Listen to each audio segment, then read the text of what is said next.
测油耗终于测到加油站的某一把枪不准了，而且还是行业的巨头公司98的油，3.16升，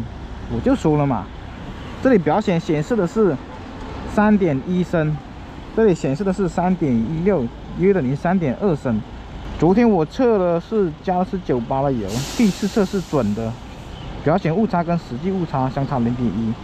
但是我测到以5档55到60的速度匀速巡航的时候，去到那个加油站，它显示算出来是3.6升，但是表显的是3.2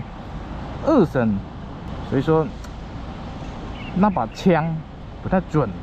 CB60 这个车系呢，我测过很多了，它的表显油耗误差大概在0.1左右。今天下午呢，我是连着测的。1点42分的时候，我是用6档以55到60的速度匀速巡航测，测完呢，我又接着以5档同样以55到60的速度匀速巡航，又跑了103.23公里。这一次呢，发现表显的油耗和实际的油耗相差了0.5升，跑了102.6公里，这里显示跑了103.23公里，平均速度是50.4，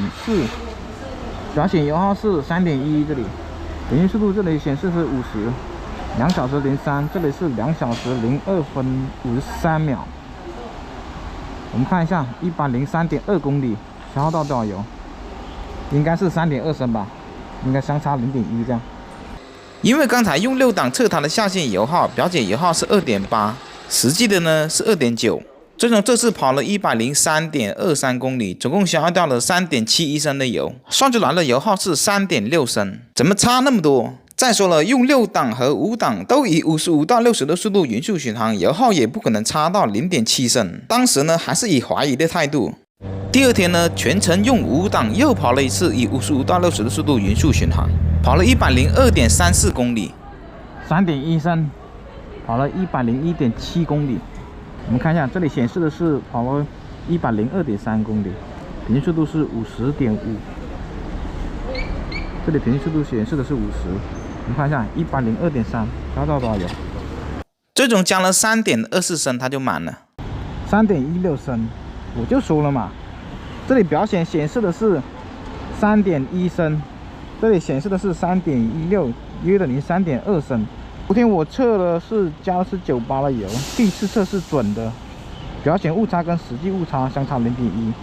但是我测到以5档55到60的速度匀速巡航的时候，去到那个加油站，它显示算出来是3.6升，但是表显的是3.2升，所以说那把枪不太准，所以说今天又重新跑了一次，浪费时间了，又跑了100多公里。这次为什么用5档测呢？因为它这台车1档是可以破100的，而我们国产呢以这个发动机为蓝本的，它齿比呢也可能会调得比较密一点，1档有可能会破不了100，就导致它整体的齿比呢以6档匀速巡航的话，转速会比这台高。到时候我测的话，可能油耗高，很多人就说那转速高啊。好，现在我以5档来测，这样的话对国产车就公平一点。我们来看一下这台车的齿比先，1档的表显极速112，2档表显的极速147，3档表显的极速182，4档呢为221，5档的极速在251，而6档呢为284。这个时候呢，实际的速度是257。而之前我测无极660那台呢，转速呢13000转，它6档的齿比呢刚好是本田这台5档跟6档之间，所以这台车呢用5档测它的下限油耗3.2，用6档测呢是2.9，这样呢有了5、6档的油耗数据呢，后面测到国产的时候对比起来呢也更方便一些。这台车呢是高赛科技那边改的，自己开发的程序和丰碑，在我橱窗里面可以看得到。测出来的100公里加速时间是3.1秒，轮上马力呢是96匹，机头马力在107匹左右。可能大家不知道，我最开始就是玩改装的。2012年还是论坛的时代，短视频呢还没有火，就开始改装测试了。那时候就有大量的测试数据了。现在呢依旧坚持自己的爱好，不断的学习、研究、探索，才能更好的分析车辆。知识是永远没有尽头的。